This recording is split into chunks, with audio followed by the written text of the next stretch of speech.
Excelentísimo señor nuncio apostólico, querido hermano arzobispo de Panamá, José Domingo, excelentísimo monseñor Fortunato, delegado especial del Papa Francisco, hermanos obispos,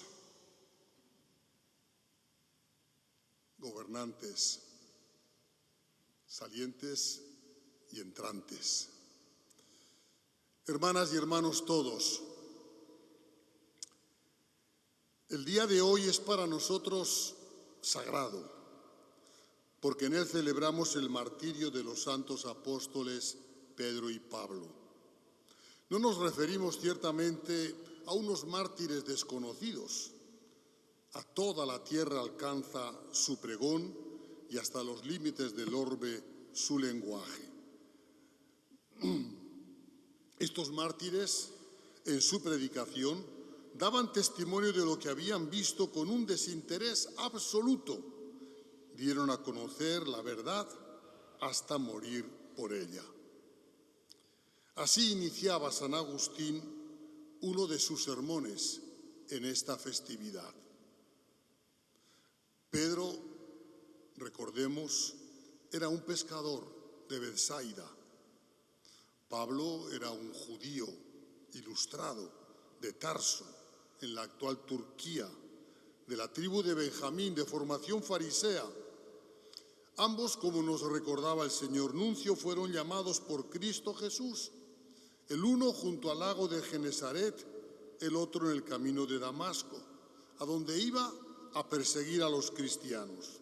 Y ambos respondieron con prontitud y se convirtieron en personajes importantísimos en la historia de la primera comunidad y de toda la Iglesia. No murieron juntos. Pedro fue mártir en el circo de la colina del Vaticano en tiempos de Nerón, crucificado cabeza abajo, según la tradición, porque no se sentía digno de morir como su Señor y Maestro. Y Pablo poco más tarde, decapitado en la vía Ostiense, camino del mar. Cada uno de ellos tiene una basílica dedicada en el lugar de su martirio, en el Vaticano y en la vía Ostiense, levantadas ambas en el siglo IV por el emperador Constantino. El Papa Francisco, en la homilía de ayer en la Basílica de San Pedro, decía, cito, los apóstoles Pedro y Pablo están ante nosotros como testigos. No se cansaron nunca de anunciar, de vivir en misión, en camino, desde la tierra de Jesús hasta Roma. Aquí dieron testimonio de él hasta el final, entregando su vida como mártires. Si vamos a las raíces de su testimonio, los descubrimos como testigos de vida, testigos de perdón y testigos de Jesús. Los momentos que nos han narrado la primera y segunda lecturas fueron de cierta crisis, grave crisis para la comunidad cristiana. En el caso de Pedro, había problemas con las autoridades religiosas y civiles del momento. Herodes Agripa, nieto de Herodes el Grande, para agradar a los judíos, empezó a perseguir a la Iglesia y, así como había mandado decapitar a Santiago, encarceló a Pedro y todos temían lo peor. La comunidad, acabamos de escuchar, oraba insistentemente a Dios por él y Dios lo libró en esa oportunidad. Después es Pablo el que está en la cárcel, prisionero en Roma, como un malhechor, sintiéndose abandonado de todos, sin hacerse ilusiones sobre cuál va a ser el final de su prisión, la condena a muerte. Lo dice así, el momento de mi partida es inminente, pero no le abandona la confianza en Dios. Me aguarda la corona merecida, El Señor me ayudó y me dio fuerzas. El Señor seguirá librándome de todo mal. En el Evangelio, a la pregunta de Jesús, ¿quién dice la gente que es el Hijo del Hombre? ¿Y ustedes qué dicen de mí? Responde Pedro, impetuoso como siempre, en nombre de los demás: tú eres el Mesías, el Hijo de Dios vivo. Y recibe por ello no solo la alabanza de Jesús, sino lo que podríamos llamar la investidura en el papel de responsable de la comunidad.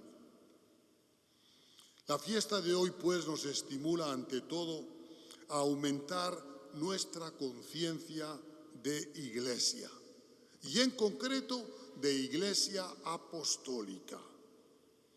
El fundamento de nuestra fe es siempre Cristo, Cristo Jesús, pero Él mismo quiso que Pedro y los demás apóstoles fueran los fundamentos visibles, puntos de referencia de la unidad de la fe, de la caridad. Como ahora lo sigue siendo el Papa Francisco, número 266 en la lista de la sucesión de Pedro al frente del colegio episcopal, que preside la comunidad desde la caridad y merece nuestro respeto y nuestra aceptación, no tanto por motivos apologéticos, sino teológicos.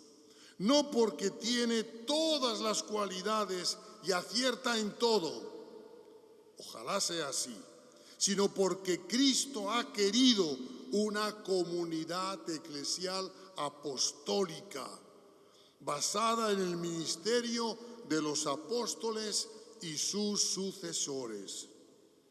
No actuamos cada uno por nuestra propia cuenta. Somos iglesia, comunidad reunida en la fe y en el amor.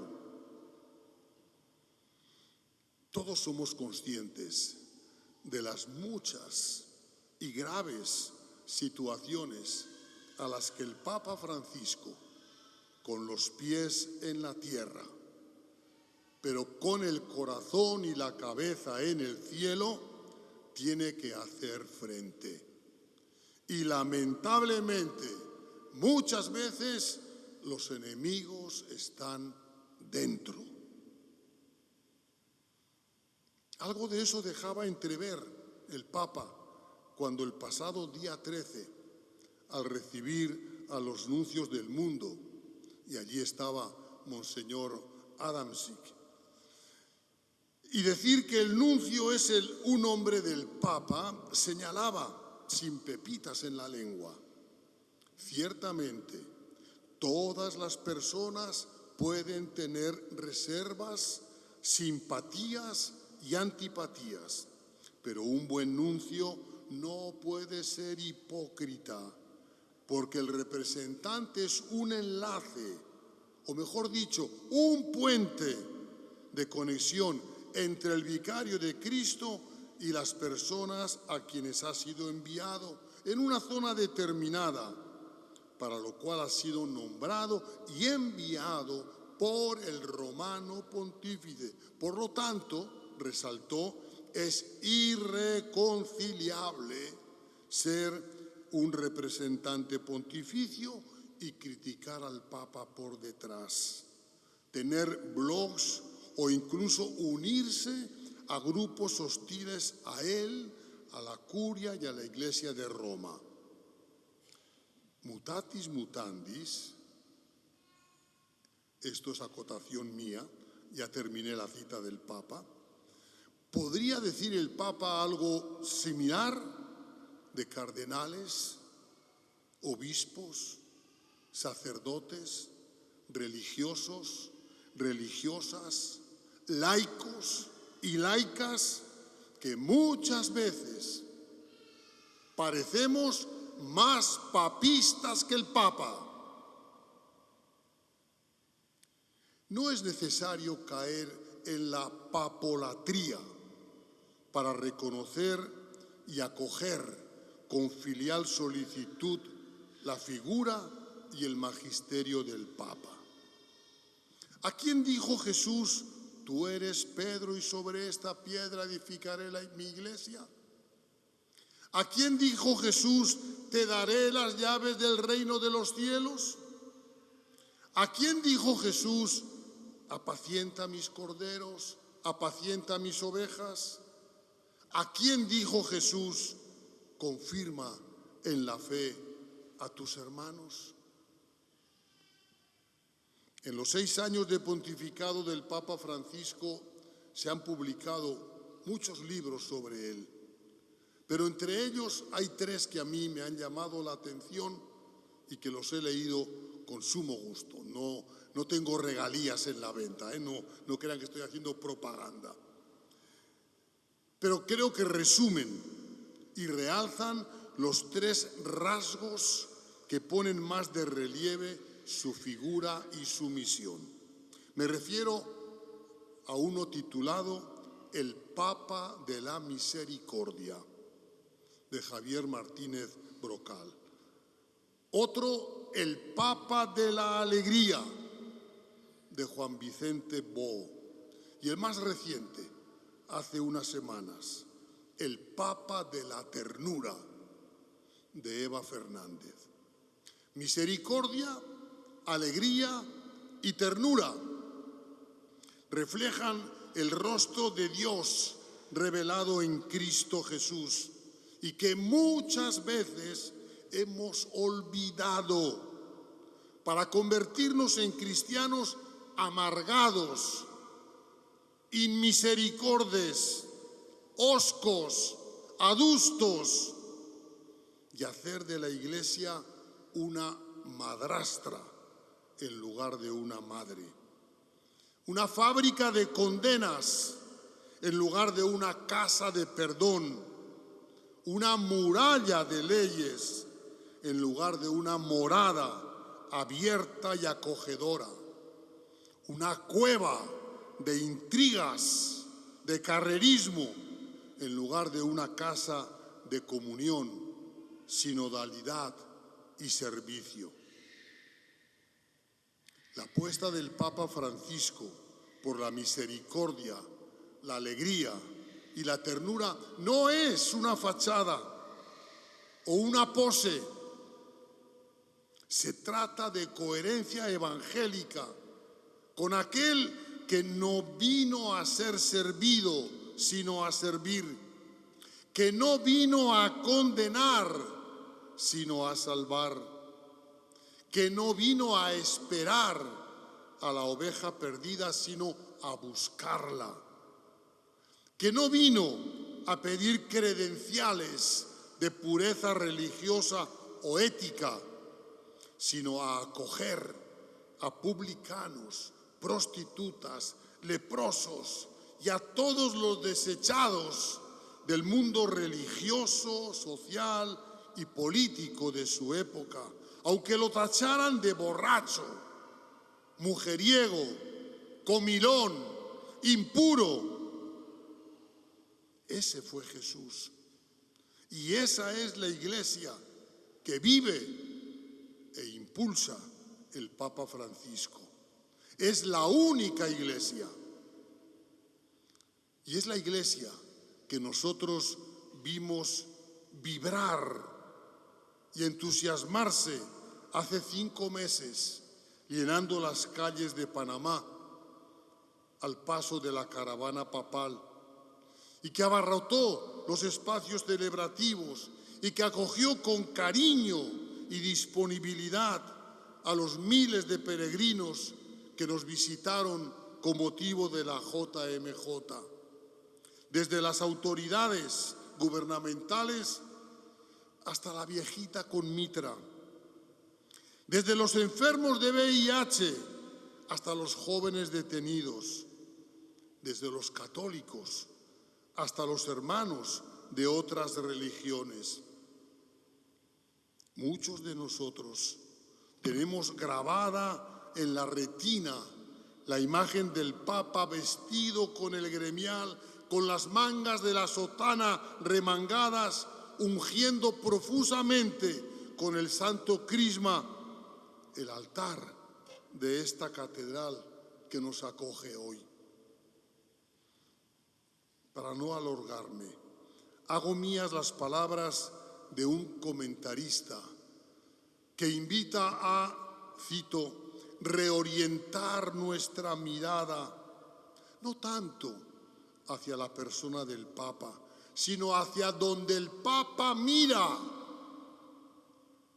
hacia la reforma de la Iglesia, que comienza por la reforma de los corazones y hacia los mecanismos de sanación de las tres grandes rémoras para esta reforma: el clericalismo, el carrerismo y la corrupción.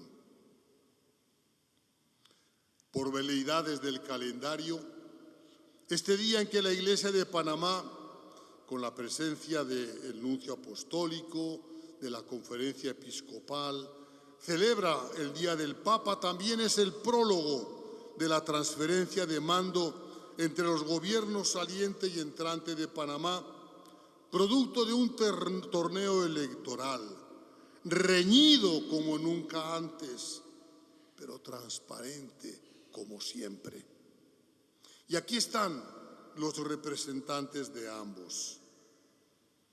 Aunque a muchos no les guste, ustedes y nosotros estamos condenados a entendernos, ya que, aunque por motivos distintos y con diferentes medios, tenemos en última instancia el mismo objetivo: el bien común. Como muy bien señaló el Papa Francisco, y voy a citar dos párrafos de su discurso en el Palacio Bolívar. Cada uno de ustedes, decía, ocupa un lugar especial en la construcción de la nación y está llamado a velar para que esta tierra pueda cumplir su vocación de ser tierra de convocatorias y encuentros.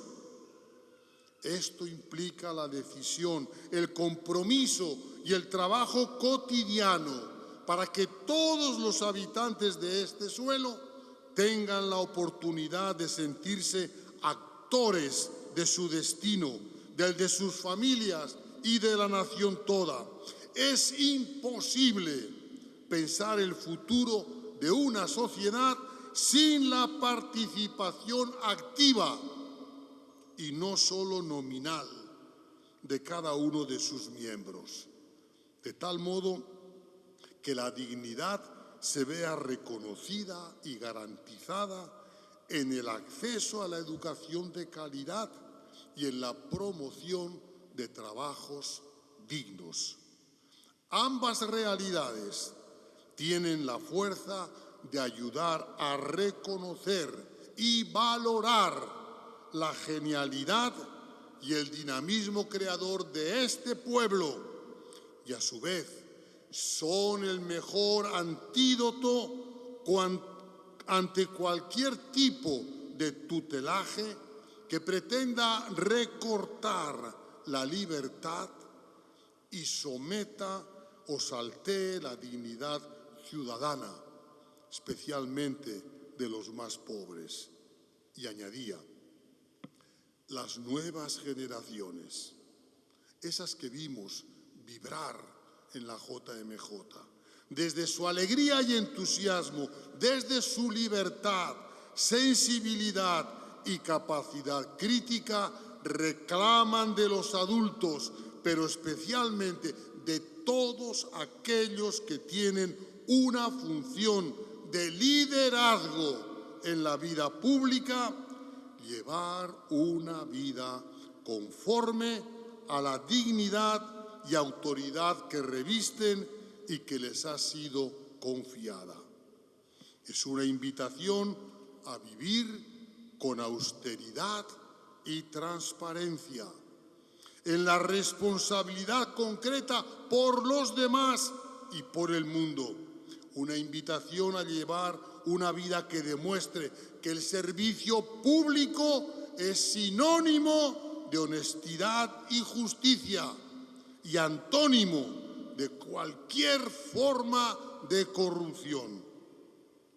Ellos reclaman un compromiso en el que todos, comenzando por quienes nos llamamos cristianos, tengamos la osadía de construir una política auténticamente humana, que ponga a la persona en el centro del corazón de todo, lo cual impulsa a crear una cultura de mayor transparencia entre los gobiernos, el sector privado y la población toda, como reza esa hermosa oración que ustedes tienen por la patria.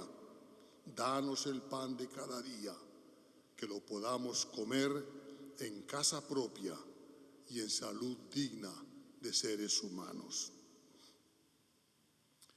Damos gracias a Dios por el Papa Francisco y pedimos la luz y guía del Espíritu para que lo sostenga en el timón de la barca de Pedro en medio de las tormentas, los oleajes y las turbulencias que la zarandean, porque, como lo prometió Jesús a Pedro, a pesar de todo, las puertas del infierno no prevalecerán contra ella.